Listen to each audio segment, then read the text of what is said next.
Everybody's always asking me what an American expedition is. Well, I got one right here in this tank.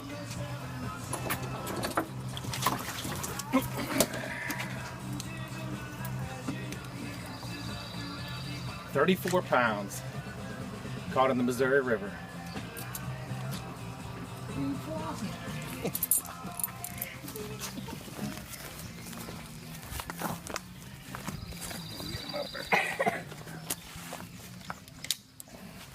All right, today we're going to show you how to fillet skin catfish. Clean and fillet. Yeah. We're here with Joe Swoboda. Him and his friends caught 50 catfish this weekend on the Missouri River. So far he's skinned 49 of them. He's going to start number 50 right now and show you how. First thing he's got to do. First thing I got to do is I got to stun him or kill him so that he don't flop around and flop blood all over everybody. Okay. Right through the brain.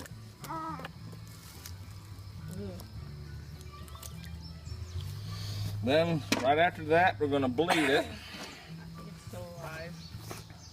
Whiskers are moving. Get a good blood drain out of there. And we're not going to make blood sausage out of this. That's only pigs and cows. Now we can just get it ready to skin by getting the marking where you're going to start at and cutting through the flesh. Now that looks pretty easy, but remember he's done 49 of these. His buddies didn't stick around for the cleaning. They'll be here for the frying though, that's for sure. That's right.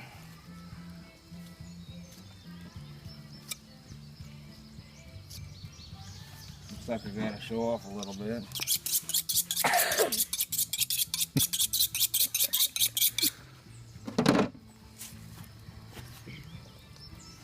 One of the things, you saw me take that fish out of the tank. There's a reason it's been in that tank. Joe, can you tell us why that fish has been in that tank for 4 days?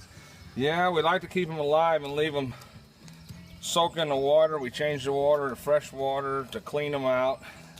Helps make that meat nice and tasty and good and white. And the river, it's a muddy old river, the Missouri River, and some people don't want to touch them when they come out of there, so we want our product to be as delicious as can be. So we keep them alive for several days in fresh water to help improve the taste of the meat. How often do you change the water? Usually add a little bit every day, drain a little bit out every day, keep fresh on it. Do you feed the fish while he's in there? No, we do not feed the fish. And he looks a little hungry to me. He looks a little hungry. Well, he is hungry. So am I. That's why I'm cleaning him.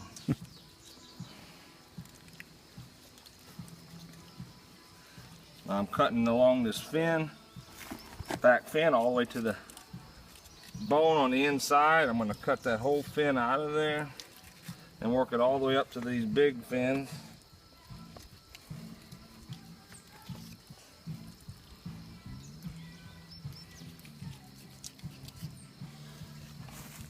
And then we can start skinning.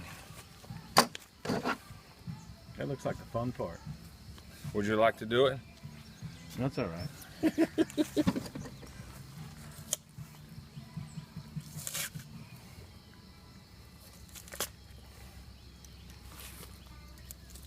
Start at the top, work your way down, and it's just very tough.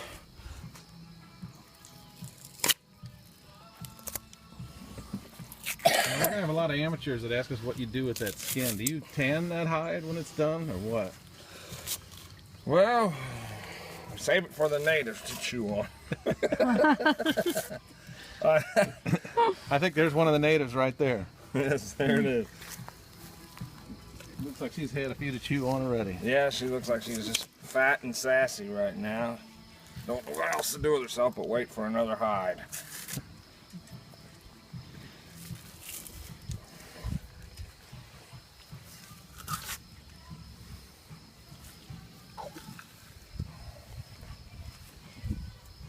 You want Andrew to help you pull on that? She got big muscles. No.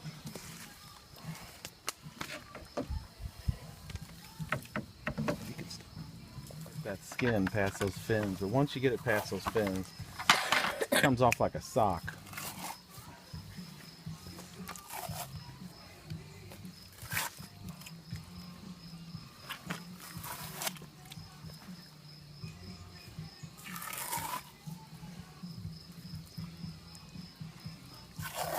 Sounds like a ripping paper. Yeah.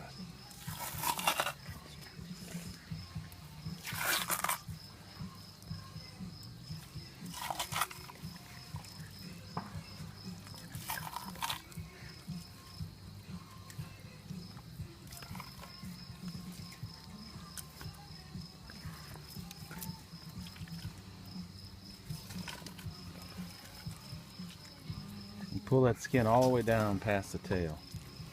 It's a lot harder on a big old fish. Small fish, it comes off pretty easily.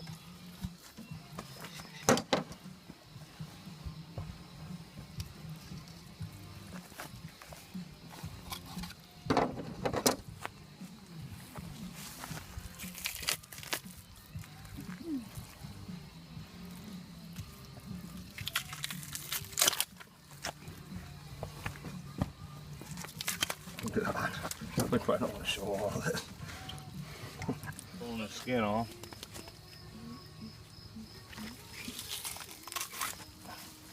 There we have the hide off of there, almost in one piece. Now, if we wanted to mount this, we'd sew it back together. That can make a set of gloves out of that. Getting to the inside. We cut him all the way up in the center, and this meat is attached around that head.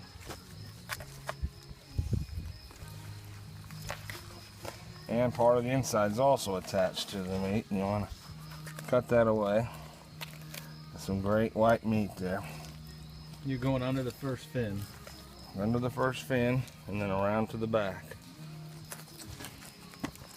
Following the cut you made to skin To it. skin it, that is correct. And clear the airbag out of the way.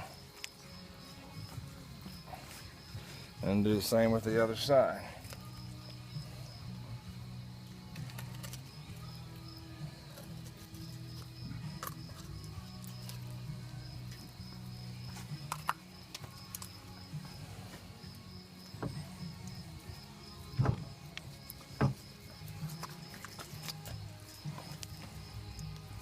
Which one's the airbags again? Well, now you can't see it. Oh, okay. That's right behind here is the airbag. Oh, okay. We'll That's pull what that keeps out them of the way. afloat. Loosen all that up from the spine. Trim some of it down. Now we'll remove these bottom fins. Cut them off. It's one big solid bone in there.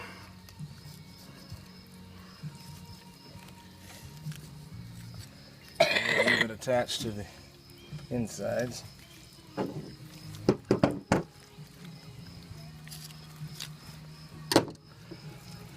Now we'll see if we can remove it by moving this fin.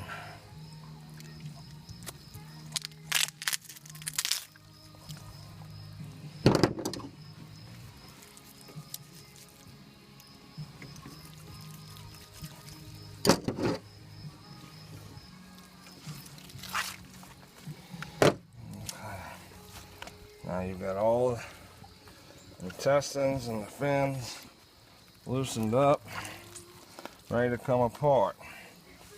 And we got this meat along the backbone, which we're gonna. Before we cut all this meat away, I want to talk a little bit about these fins, the protection these catfish have. A lot of people don't know this, but there's a hard bone, almost like a spear, in the front part of this fin.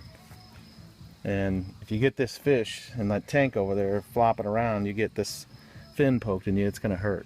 But that's one of the things they have for protection in the water. They also have one here.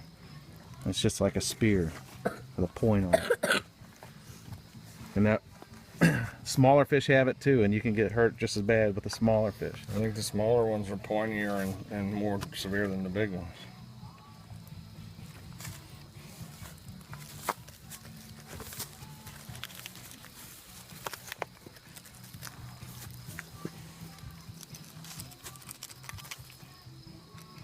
I like to cut this back meat all the way down past that dorsal fin.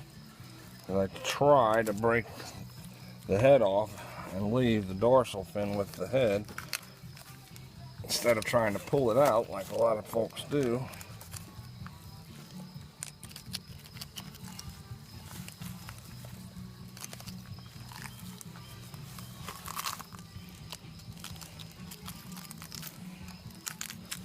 It's like a big loin off a hog. Okay. Some people call these fish hogs, don't they? Yes, they do. Big ones they call hogs. I'm going to trim some of this meat down off of the ribs.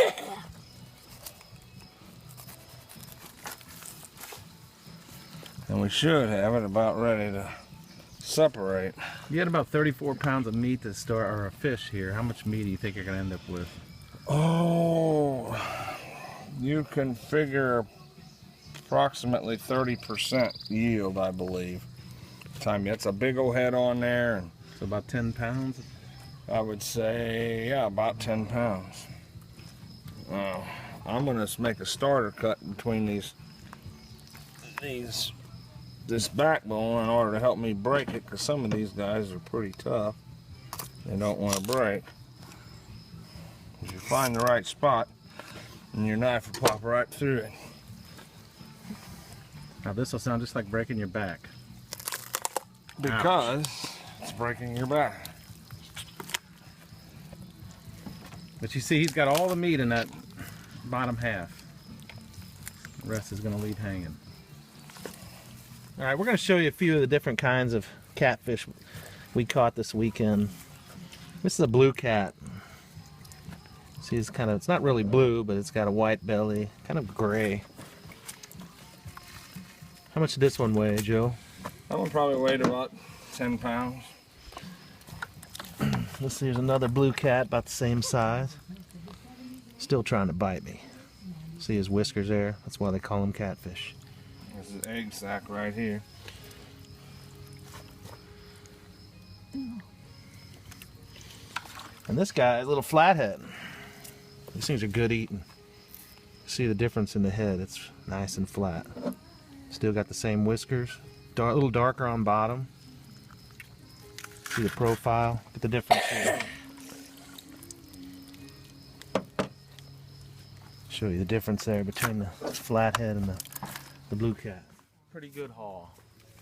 And a lot of times it's when you fish. If you notice, we mentioned a while ago these egg sacs. Best time to catch these catfish is right before the spawn. So we just happened to hit the right weekend. That comes from years of trial and error. But it was a good weekend for catching catfish. A couple weeks from now, these eggs would be laid and not such good fishing. Here's another good size egg sac from this blue cat. A lot of rednecks call this poor man's caviar. We're not going to eat it, but if you want, send us your name and address and I'll mail it to you. Watch this guy up. As we said, we're going to end up with about 11 pounds of meat once we fillet this guy. He's still got the rest of the backbone. And then we got to remove the red meat. Yeah, we're going to talk a little about red meat when we're filleting that. That's another thing that most people don't know, and that's something you're going to learn from watching this video. First thing I wanted to show you, we got this all cleaned up here, but you can very easily see the red meat that's on the outside of this fish. Now, if you want good eating catfish, you have to get this red meat removed off of there. Unfortunately, at the moment, we're going to fillet this off of the bone and get the bone out of the way, and then after that, if we have time, we're going to work on the red meat. So I like to start on the top of the fish, lay it open. You can easily see the spine, and along the spine here, there's nothing but fat.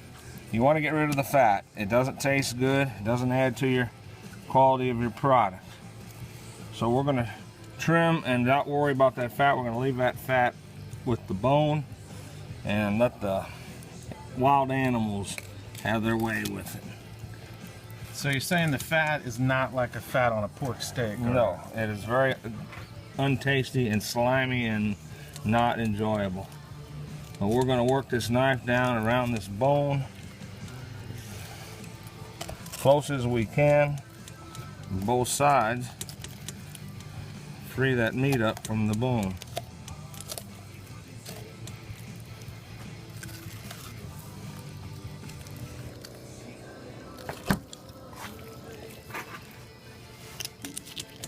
And the fat runs all the way up to that spine.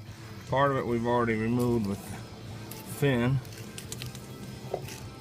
Now, do the smaller fish have that much fat, or they? Yeah, your blues are more notorious to be very fatty fish, and they have a lot more fat in different areas that you gotta be aware of and know to remove it. And then the catfish are different than your panfish. They have a rib cage, and you have to carve around that. Is that fat where they get fish oil from? I have no idea. You have to talk to your pharmacist.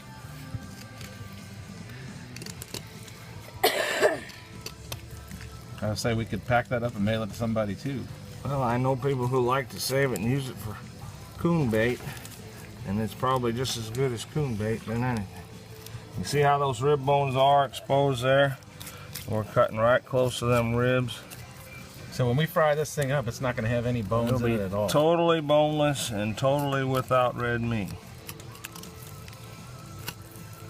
Once we get down to the spine, which is there,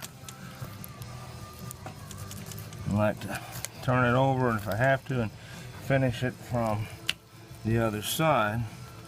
But since I cut deep along that dorsal or that bottom fin on the back, it's already freed up a lot in the back of that fish.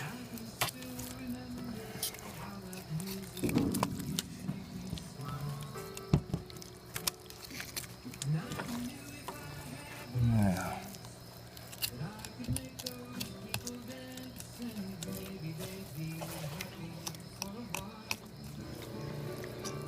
I'm gonna flip him over now.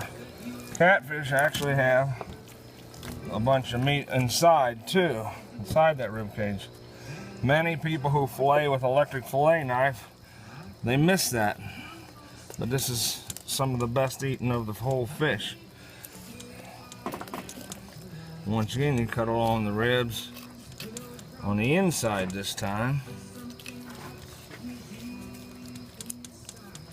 And then work it down.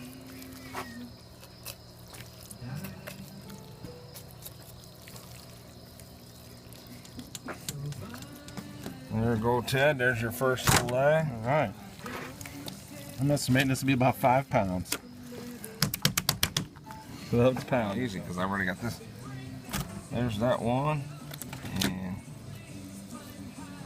there's the bone with the fat on it, and all in one piece. And so far, boneless fillet. Go out and catch catfish, and then they take it and they'll fillet it all right, and then they'll chop it up, deep fry it, and they have their friends over for a fish fry, and friends sink their teeth into it, and they don't like it very much, and they really can't figure out, and they don't like the catfish that much. But it's really a lot of times because they sink their teeth into this disgusting red meat that's on the outside of the fish. So Joe's going to show you how to take that off. All right. Usually when I remove the red meat, I'll flip the piece over, and you can see this strip of red down the center. That's like a joint in the meat. And I like to fold it together and start running my knife along that red meat and separate the red from the white. This goes all the way through to the other side.